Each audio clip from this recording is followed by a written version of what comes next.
Buenas tardes, somos el grupo número 3 y vamos a hablar sobre la estenosis mitral. La estenosis mitral va a pertenecer a las valvulopatías mitrales y al estrechamiento del orificio de la válvula mitral, impidiendo el correcto flujo sanguíneo de la aurícula izquierda hacia el ventrículo izquierdo. El conjunto de cambios, tanto funcionales como clínicos, se va a relacionar a una disminución de la área de la válvula mitral. La mayoría de los casos se va a relacionar con una fiebre reumática en más del 95%, con mayor incidencia en el sexo femenino, y se va a relacionar con una afección degenerativa y una calcificación de la válvula mitral, y es muy raro que esta sea una condición genética. Dentro de la fisiopatología, la disminución de la superficie de la válvula mitral se va a relacionar con un daño en el tejido conectivo en las válvulas, que va a evolucionar a un engrosamiento fibroso, al que le sigue una rigidez y va a presentar un acortamiento y fusión de la comisura de las válvulas.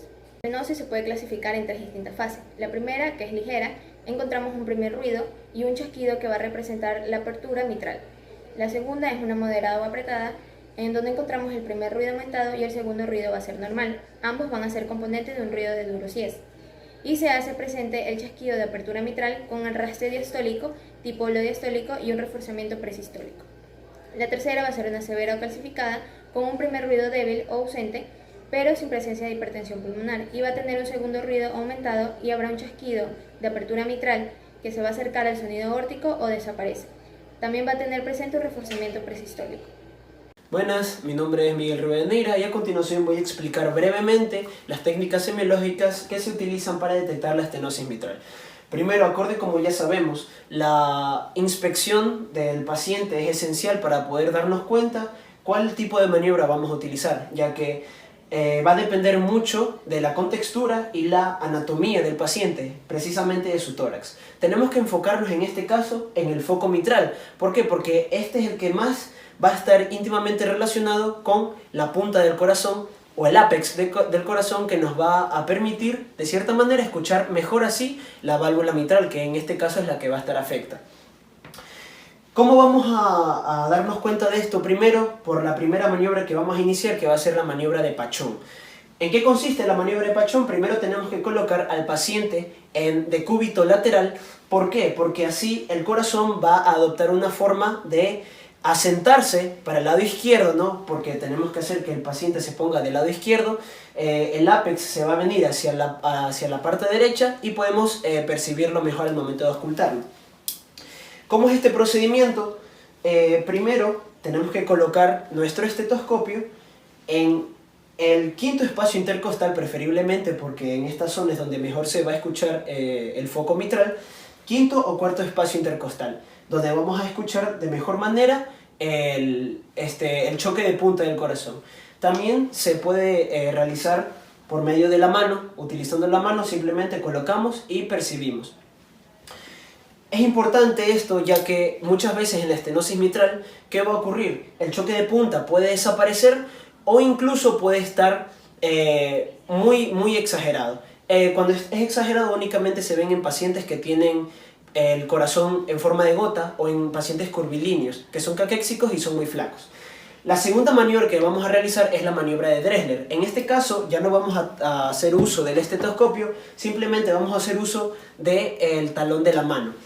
¿Qué le vamos a pedir a nuestro paciente? Nos colocamos en su lado izquierdo, le pedimos que extienda las manos y con como ya expliqué, el talón de la mano lo colocamos asimismo en el quinto o cuarto espacio intercostal al lado de la línea paraesternal, para detectar de esa manera el choque de punta o el choque del ápex del corazón. Como le expliqué, muchas veces este choque puede desaparecer debido a la estenosis, porque la estenosis impide que la sangre llegue o infiltre correctamente al ventrículo, evitando así que este se expanda como debería hacerlo normalmente. Ahora, también en lo que es la auscultación vamos a ver ciertas cosas afectadas, como los ruidos, los soplos y los chasquidos. En el caso de los chasquidos, vamos a reconocer que va a haber un chasquido post primer ruido, que como ya sabemos el primer ruido va a representar el cierre de las válvulas mitral y tricúspide. Cuando este chasquido está más alargado o más cerca del segundo ruido, eso quiere decir que la estenosis es más grave. También en los soplos, vamos a ver que los soplos van a representar el flujo incorrecto, el flujo turbulento con fuerza a través del espacio o del orificio mitral, ¿no? Por donde va a circular la sangre desde la aurícula izquierda al ventrículo. Esto va a ocurrir porque claramente la aurícula no está estenosada e impide el flujo correcto. Otro ruido que vamos a escuchar van a ser los frénitos, que va a ser como un temblor o un tipo de vibración del corazón, por eso mismo, por el paso turbulento de sangre hacia el ventrículo. Muchas veces hay que aclarar que los soplos no se suelen escuchar o hay un soplo regurgitante, que quiere decir que desde el ventrículo la sangre se revierte o regresa a la aurícula. Esto suele ocurrir cuando la estenosis mitral ya está en un grado muy avanzado. Ahora a continuación vamos a realizar en práctica o en un paciente real cómo vamos a utilizar estas técnicas semiológicas.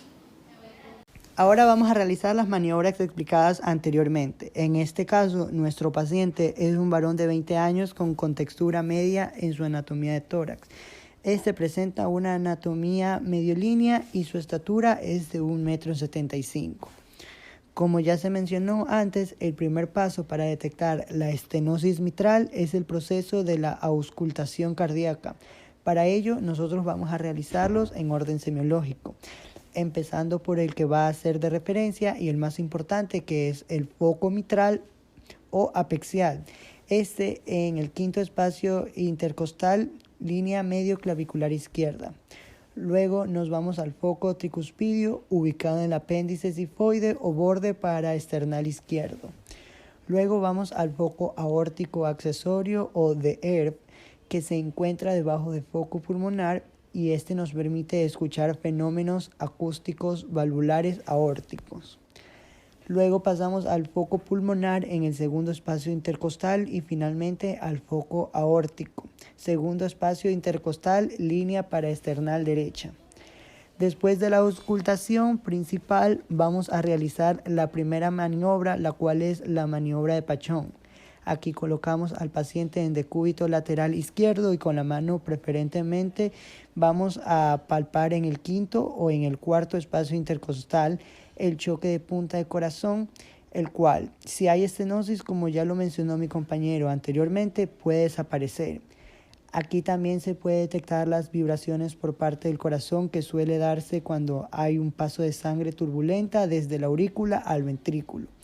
En la siguiente maniobra, la cual es la de Dressler, le pedimos al paciente que se siente y nos colocamos a su lado izquierdo y con el talón de la mano lo colocamos en el tercer o cuarto espacio de la línea paraesternal con el fin de sentir asimismo el choque de punta del corazón. Entre más presión se haga, más presión se va a percibir el choque.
Respecto a los soplos, los cuales siempre son patológicos, se deben al paso limitado de la sangre a través de la válvula auriculoventricular izquierda.